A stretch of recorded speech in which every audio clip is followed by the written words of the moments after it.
Bien.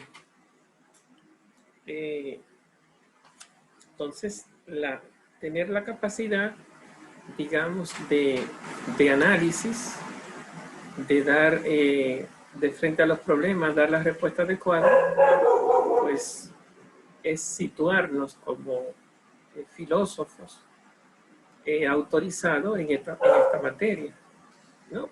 O la otra dimensión, pues escuchar la discusión y salir huyendo al problema.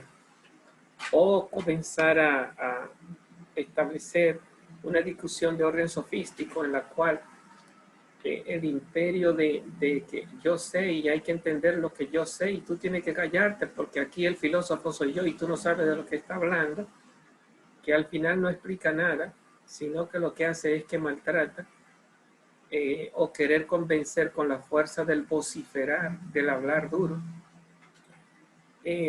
Y situarte como filósofo de frente a la ignorancia del otro, pues, ¿qué filosofía es esa, no? Esa filosofía que decía Sócrates del yo no sé, dejar que el otro hable y preguntarle al otro sobre lo que es sabio, que más importante de que el otro entienda lo que yo sé, es llevarlo a entender lo que él sabe hasta que salga de su error o salga de su ignorancia, de que cree que sabe, y si está dispuesto, una vez vencido su egoísmo, su híbrido, su espíritu defensivo, si está dispuesto a dialogar, no a discutir, no a ganar ni a perder, sino a pulir la idea, pues entonces podemos entrar ya a una dimensión más platónica que socrática. En vez de ir al yo no sé, ir de la hipótesis de la oscuridad a la claridad de la luz. Ir afinando la idea a través de la dialéctica para irla esclareciendo y ver internamente lo que es. Estamos en Aristóteles, que su interés está centrado en salvar la realidad, el ente en tanto que ente, las cosas en tanto que cosas, y por lo tanto un mundo en el cual no acostumbramos a movernos y que se nos hace un poco fuerte de entender y de asumir, y después que tú lo entiendes, nos pasa como dijo el viejo Heráclito, que la gente es estúpida y se convirtió en un misántropo, un rechazador de la humanidad y se fue a vivir para el monte. Y cuando tú le preguntas por qué la gente es estúpida, dice porque no se dedican a pensar.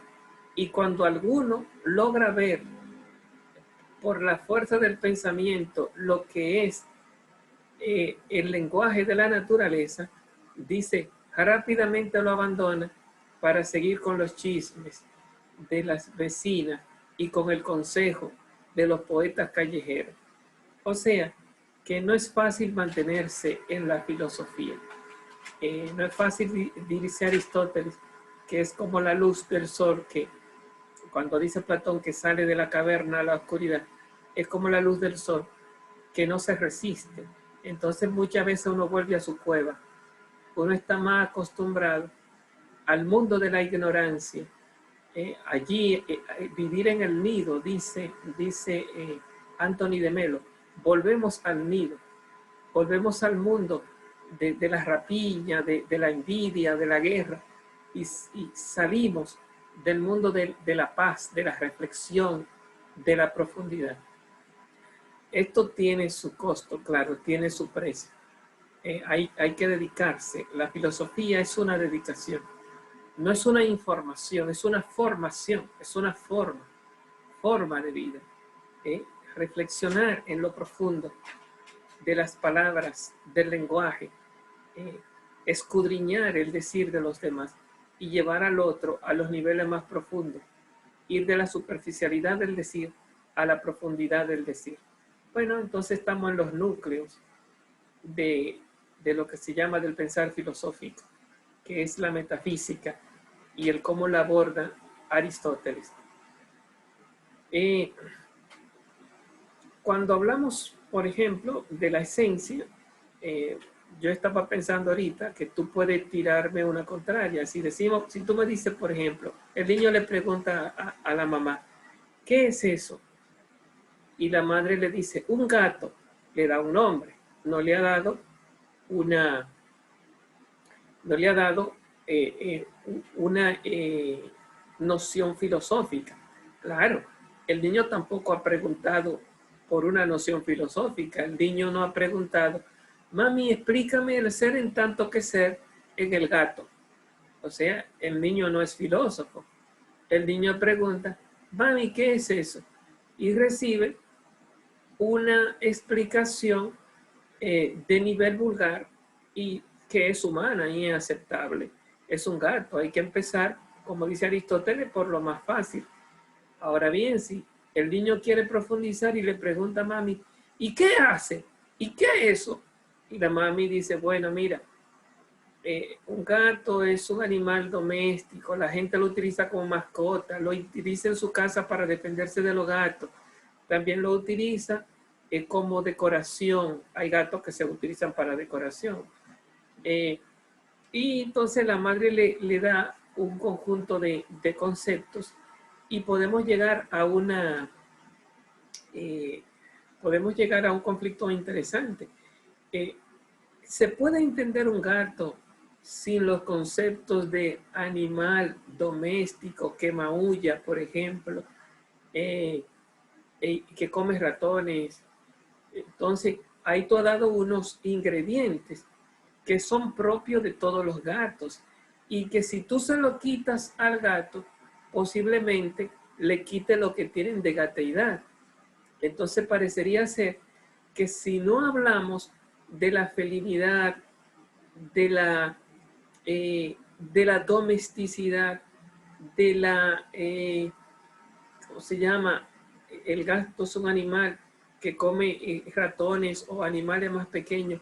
Si no hablamos de sus caracteres, cuando viene a ver, no estamos hablando de gato. Y tú podrías decir, mi pregunta no es el ser en tanto que ser, sino el gato en tanto que gato. Bueno, ahí entraríamos en una discusión sumamente bonita, porque si tú me buscas la identidad del gato, la esencia del gato en tanto que cuididad, ¿qué es lo que hay de gatuno en el gato? No lo que hay de existencia, ni lo que hay de determinación de esa materia prima, que son las preguntas aristotélicas. Yo no quiero entrar a filosofía, yo quiero entender este tipo de animal que no es perro, que no es vaca. No quiero entender al animal en tanto que animal, sino en tanto que gateidad, lo gatuno del gato. Lógicamente que estamos saliéndonos de Aristóteles, estamos dejando la materia afuera. Es como si tú preguntaras, explícame qué es una sirena. A mí no me interesa que exista o que no existan, sino qué se tiene que entender por sirena. O si tú al decirme Superman me preguntas, ¿qué es un superhéroe? Y yo te digo, bueno, los superhéroes no existen. Y tú me dices, no importa, yo lo que quiero entender es qué significa un superhéroe independientemente de su existencia. Eso es legítimamente humano, buscar entender la cuididad, digámoslo así, platónica, la identidad a nivel de idea de las cosas. Ya no estamos en Aristóteles, porque ya lo que tú estás buscando es inteligibilidad. Y lo propio de la esencia platónica es la inteligibilidad. Mientras que aquí estamos en Aristóteles en realidad. Aristóteles sacrifica la inteligibilidad de los seres por la realidad de los seres. Por eso tenemos que decir que estamos en preguntas filosóficas. ¿Por qué filosóficas?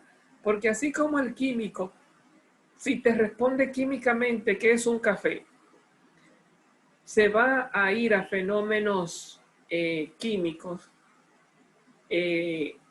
peso, masa, aceleración, así como un matemático, si tú le preguntas qué es un café y te responde no humanamente, sino matemáticamente, entonces va a sacrificar muchas cosas, porque lo que te va a hablar es de número, cuánto pesa, qué cantidad tiene, cuál es su área, cuál es su volumen, cuál es su dimensión.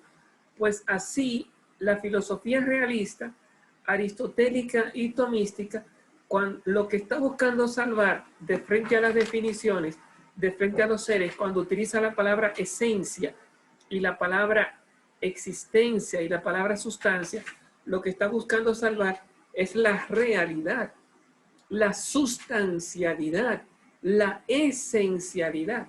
Y por lo tanto se queda fuera lo que se llama la inteligibilidad en tanto que esencialidad, en tanto que inteligibilidad de los seres. En la definición estamos buscando la inteligibilidad del gato o la inteligibilidad del ratón.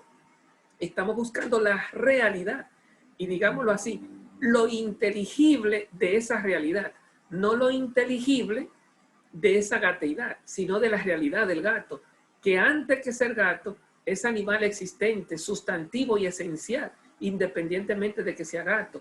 Igual que un perro, que antes de su perreidad es esencia y existencia, materia y forma. Estamos hablando del ser primero, del ente en tanto que ente, no de lo que hay de perruno en el perro. Si tú sacrificas lo real por lo inteligible, bueno, es válido, pero si ante una mirada filosófica tendríamos que decir eso que se nos dijo ahorita. Estamos hablando de modificaciones de un ser primero o de un sujeto determinado. Estamos hablando de modificaciones que a nivel filosófico son seres segundos. La gateidad no es filosofía. Así como despreciamos la socraticidad de Sócrates, la despreciamos por la esencia, y no fue que la despreciamos, fue que no la encontramos, porque decíamos que en tanto que ser, es imposible decirlo. Y un gato, por lo menos es un concepto genérico. Estamos en esencia, cuando hablamos de gato, bueno, pero no estamos en esencias filosóficas. Estamos en esencias científicas, de otro nivel, más superficial. Estamos en un género, pero en un género de inteligibilidad, no en un género de inteligibilidad, llamémosle así, de nivel científico, de nivel vulgar, no de inteligibilidad de nivel realístico, de nivel filosófico, de nivel metafísico, porque entonces habría que navegar en realidades más profundas. Un gato se resuelve en realidad, un perro se resuelve en realidad, filosóficamente hablando, no se resuelve en gatuidad, y un perro no se resuelve en perruidad, sino que se disuelve o se resuelve en realidad. Y la realidad es esencia, es existencia, es forma, es materia, es lo que lo convierte en un ser de este mundo, no en una identidad, sino en una realidad.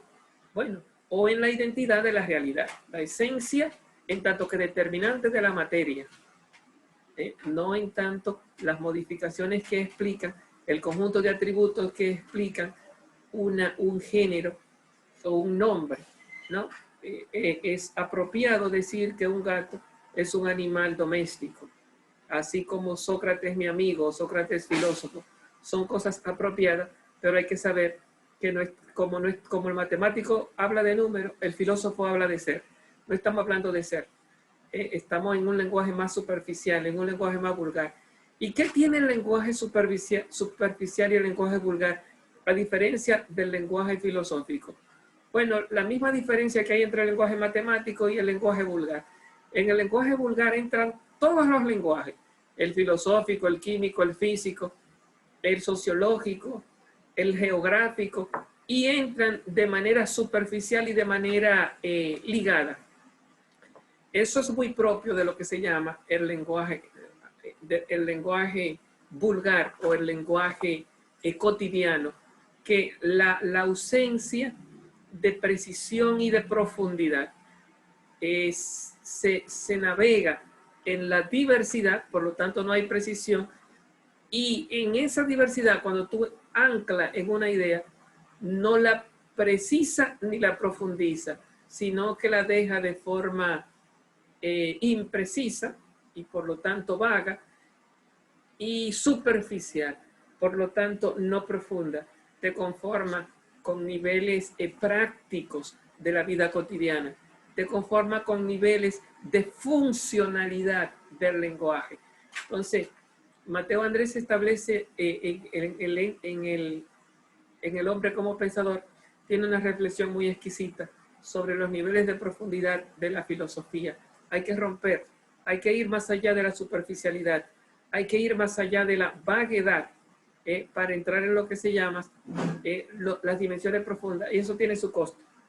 Hay que crear el diccionario propio que forma a un filósofo, si quiere ser filósofo, el diccionario propio, los términos propios, encontrar más allá de toda la cáscara las riquezas que hay como sustrato de todo lo que decimos.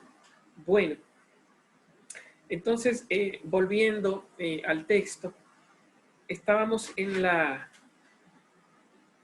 página 183, en el segundo, terminando, digamos, el primer párrafo, reitero, dice, definiendo se puede omitir alguna cosa. Por ejemplo, si admitiendo que vestido significa hombre blanco, se define el vestido por lo blanco. Hombre blanco es blanco ciertamente, pero la definición de la forma sustancial es de la forma sustancial de hombre blanco, no es blanco, sino vestido. Yo diría, no es blanco, sino hombre. Aquí dice vestido, como agarrándolo todo. Sería todavía una definición compuesta. Ahora, la verdadera definición sería hombre. Pero, ¿hay o no una forma sustancial? Entonces, si todas las definiciones que vivimos manejando no son sustanciales, sino que son modificaciones de la sustancia, pues lógicamente viene la pregunta, pero por Dios, ¿hay forma sustancial o no la hay? Si la mayoría de las formas que utilizamos no son esenciales, por lo menos a nivel de definición, casi nunca definimos filosóficamente hablando. Entonces, ¿qué nos dice Aristóteles? Sí, ahí incluso, si lo ven, utilizó una mayúscula. Sí, la forma sustancial es lo que es propiamente un ser. ¿Qué nos está diciendo? El ser en tanto que ser. El ser en tanto que ser. Lo que es, no todos los seres en tanto que principio primero, sino cada ser en tanto su identidad primera y más profunda. El ente en tanto que ente, en tanto que su identidad determinada, pero su identidad primera, no su identidad segunda. Entonces, la sustancia, igual que la esencia, dice sí, la forma sustancial, forma, por lo tanto, forma determinante, más sustancia, materia o existencia. La forma sustancial es lo que es propiamente un ser. Aquí recuerde que estamos manteniendo la ruptura con Platón, porque no estamos preguntando por forma en tanto que forma, sino que estamos preguntando por forma materializada, forma sustancializada, forma existente y por lo tanto esencia. Claro que hay forma sustancial. Esa es la que le llamamos ser. Si no tiene materia ni tiene sustancialidad, no es sustancial, ni siquiera sería esencia. Pero cuando una cosa es el atributo de otra, los ejemplos que hemos estado dando, no es una esencia. Y así el hombre blanco no es una esencia. Solo las sustancias tienen esencia. Interesante, ¿no? Esencia no son las modificaciones ni los atributos. Es como decíamos, el ser no son los atributos. El ser primero es aquel ser que no se predica de otro. El ser segundo son modificaciones del ser primero. Entonces, aquí estamos con ese mismo criterio. ¿Qué es la esencia o la forma sustancial? La esencia o la forma sustancial es, en definitiva, aquella forma que no se predica de otro.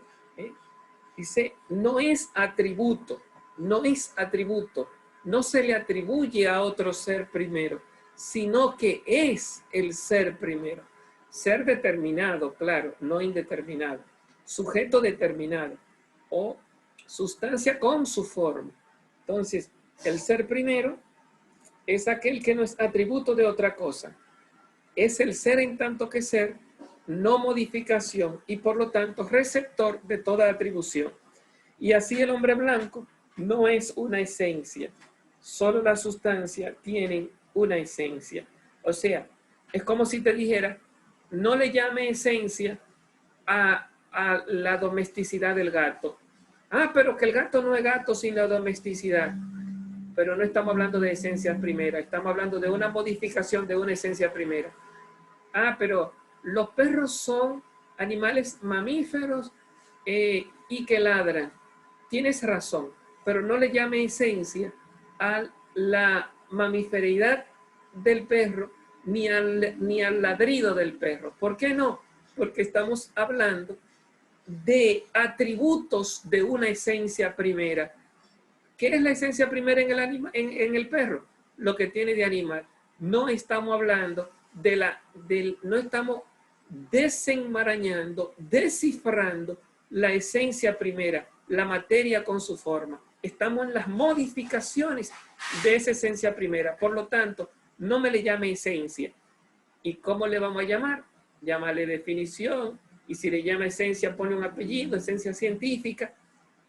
Pero no es esencia en el sentido filosófico de la palabra, metafísico de la palabra. No me le llame esencia. Así el hombre blanco no es una esencia. ¿Por qué? Porque tú estás en la superficialidad, no en la determinación primera. Está en los atributos, está en las modificaciones, no está en el determinante de lo indeterminado, forma de frente a la materia. Solo la sustancia tienen esencia. Es como decir, solo la materia prima tiene forma determinante. Solo a la sustancia como materia prima, como sujeto primero, le podemos llamar sustancia y esencia. Si te saliste de ahí, entonces ya no está en la esencia. Bueno, entonces un perro no es esencia. Así como Sócrates, en tanto que Sócrates no es esencia. La perrunidad del perro no es esencial. La gateidad del gato no es esencial. Eso, lógicamente, una mesa no puede ser esencia, ni una silla tampoco, Pero como es lo que más conocemos, lo utilizamos en filosofía para ir, como diría Aristóteles, de lo más conocido a los secretos de la naturaleza. ¿Por qué? Porque cuando metemos a ver la materia y la forma, no tenemos el lenguaje, no tenemos la capacidad de desenmarañar eso, lo que Aristóteles le llama los secretos de la naturaleza, si no es iluminándolo a partir de aquella cosa que sí vemos compuesta. Entonces, viéndolo compuesto y descomponiéndolo, aprendemos aquellas cosas que están compuestas pero que no la podemos descomponer a nivel de la mente intelectiva, que son los secretos de la naturaleza. Entonces, solo la sustancia tiene esencia. Conforme a lo que precede, ¿sí? Antes de entrar ahí, hemos dicho que la esencia está fuera de la diversidad. Recuerden que solo hay 4 tipos de esencia para Aristóteles. Mineral, vegetal, animal y humana. Solo hay 4 tipos de esencia. Y toda la diversidad de seres serán esencia platónica, la caballeridad del caballo. Pero en la medida que profundizamos en Aristóteles, solo hay 4 esencias. Tú solo podrás definir lo que tiene materia. Y lo que tiene materia en este mundo o se está expresando como una piedra, y eso es mineralidad, como agua, eso es mineralidad, como qué sé yo, como petróleo, eso es mineralidad, como aire, eso es mineralidad. La esencia no son los atributos, es el ser primero, el que determina la materia en esa diversidad de seres. Lo mismo hay que decir, si tú sales de la mineralidad, el otro nivel son las plantas y los vegetales. ¿Cuál es la verdadera esencia? El ser tamarindo, el ser mango, el ser lechuga, el ser puerro. No, esas no son esencias, sino más bien identidades esencializadas y sustancializadas. Tienen una esencia. ¿Cuál es la esencia de la lechuga? No es el ser lechuga, es el ser vegetal. ¿Cuál es la esencia de un árbol? No es el ser algo, es el ser vegetal. La verdadera esencia filosófica es aquella que se descompone en su género próximo y su diferencia específica.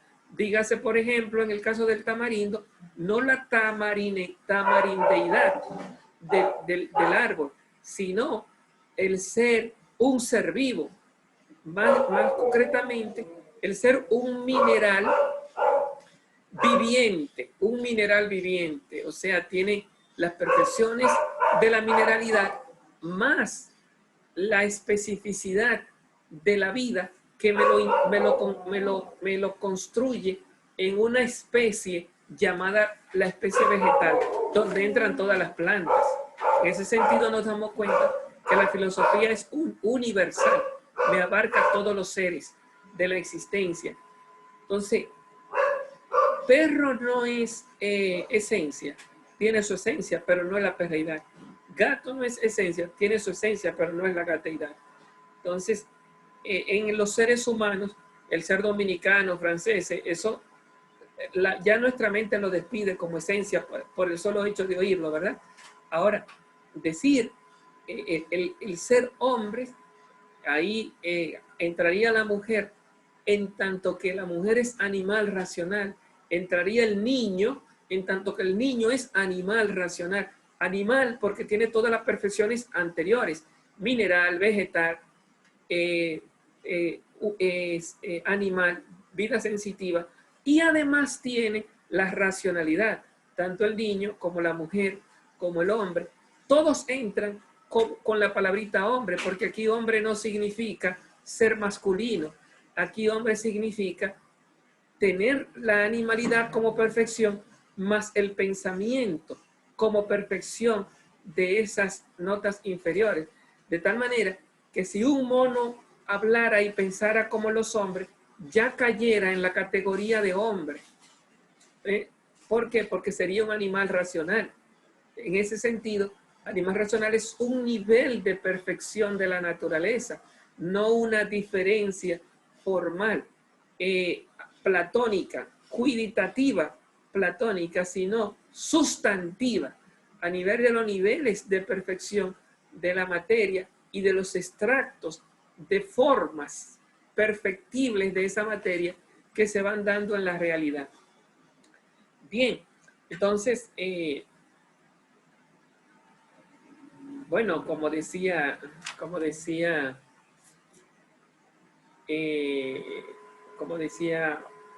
Pablo, que cuando eran niños se le hablaba como niño. En la medida que se vamos adentrando, el lenguaje se va haciendo más arduo.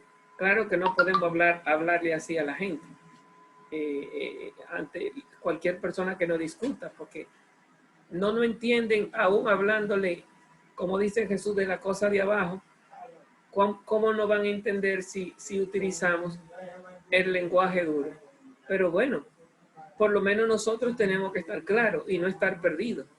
Y no perdernos, como diría Heráclito, en el mundo de la estupidez, en el mundo de la superficialidad. Tenemos que mantenernos en las profundidades, aunque salgamos de vez en cuando a dialogar en la superficialidad, o entremos, diría Platón, a la cueva otra vez a dialogar con los presos de la caverna. Bien, continuando el texto, conforme a lo que precede hay una forma sustancial para todas las cosas, cuya noción es una definición. Repito eso. Conforme a lo que hemos dicho, hay una forma sustancial, una forma material para todas las cosas de este mundo, cuya noción, lo que tenemos en la cabeza, la idea, es una definición. En la realidad es una determinación, en nuestra mente es una definición. Vamos a ver, ¿qué es una definición? Situándonos ya, no en la realidad, situándonos ya en la noción, en el entendimiento. Salimos del mundo de las determinaciones y de las modificaciones para establecernos en el mundo de los conceptos. Porque las definiciones son conceptuales. El que define está definiendo desde el decir, mientras que el que determina es la forma en la materia, pero la definición es una descomposición que hace el sujeto hablante de los conceptos, de aquello que entiende cuando está hablando. Entonces, ¿qué es una definición? Una definición nos dice ahora lo que no es. No es simplemente la expresión adecuada a la noción de un objeto. No es la expresión adecuada a la noción de un objeto.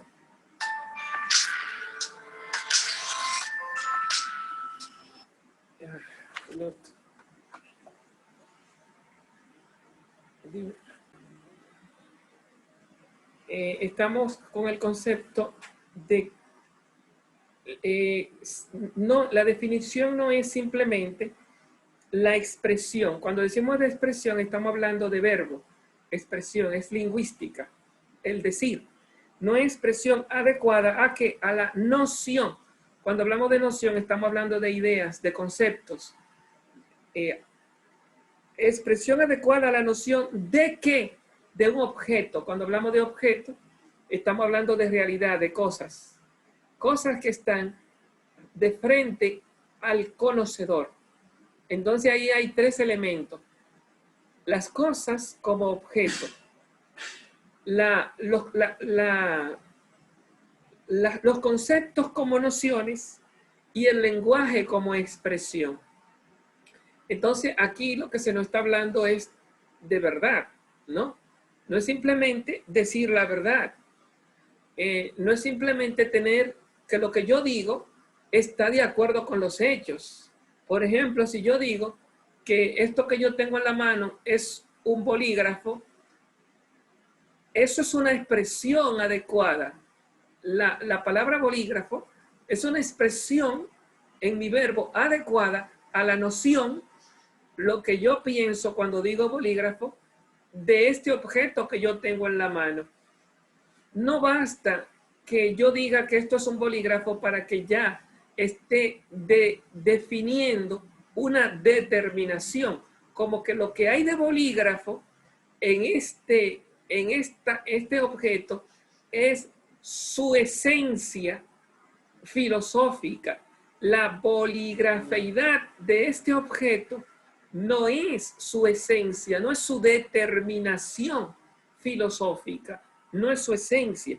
Entonces, si lo fuera, estuviéramos en definición aristotélica, realística, filosófica, o metafísica. Si lo fuera, estuviéramos en definición. Una definición no es simplemente la expresión adecuada a la noción de un objeto. ¿Por qué no? Porque en tal caso, todo nombre común o propio sería una definición. Cuando yo digo Sócrates, ya la socrateidad, hay una definición. Porque lo que tiene de socrático, lo que Sócrates tiene de socrático, es lo que tiene de esencia. Falso. Lo que yo tengo de Martino es lo que tengo de esencia. Falso. Ahí no hay definición. En el nombre no hay definición. Hay una denominación. O se convertirá, quien lo rescatará será Guillermo de Ockham en la Edad Media y se creará un movimiento llamado el nominalismo, que le dará un golpe desestabilizador a toda la filosofía antigua, que utilizará el nombre con su diversidad como lo que se llama el saber por antonomasia del ser humano, y declarará lo que se llama la economía del pensamiento, la economía del entendimiento, que no hay que pensar tanto, esto es un lapicero y ya, yo no estoy viendo con un lapicero, pues yo lo estoy viendo y todo el mundo lo sabe, entonces ya esos son lapiceros. Entonces, en el caso de Guillermo de Ockham, declarará el nominalismo como una nueva lógica, como una nueva forma de pensar, por no haber sido capaz de navegar en las profundidades del pensamiento de sus ancestros. Entonces, pero Aristóteles te está despachando. Claro, esto no se entiende, y Miguel abunda mucho sobre eso, pero te está despachando como esencia y como filosofía y como definición filosófica todo nuestro lenguaje usual, todo nuestro lenguaje superficial, todo nuestro lenguaje científico, todo nuestro lenguaje vulgar, todo nuestro lenguaje cotidiano, todo nuestro lenguaje cultural. No, cuando estamos en filosofía, estamos mirando lo determinante de la materia en las cosas de este mundo, porque no estamos buscando la materia en tanto que materia, estamos buscando la identidad más profunda de cada ser de este mundo, la seidad de los individuos de este mundo. Al final es una seidad común, no es una seidad propia y exclusiva de cada ser. La exclusividad está en la diversidad de atributos que recibe cada ser. La socrateidad de Sócrates no está en su ser hombre. La socrateidad de Sócrates está en la diversidad de atributos que recibe, en todos sus accidentes y en todas sus modificaciones. La gatoidad del gato está en la diversidad de atributos que recibe para ser gatuno y no perro. Pero eso no es la filosofía profunda, porque la filosofía profunda no busca lo gatuno del gato, sino que busca la seidad del gato, lo cual indica que ya no estamos en el ser primerísimo, ni estamos tampoco en el ser esencia, sino que estamos en el ser como realidad. Bueno, seguimos entonces en la tercera sección. Nos vemos más tarde.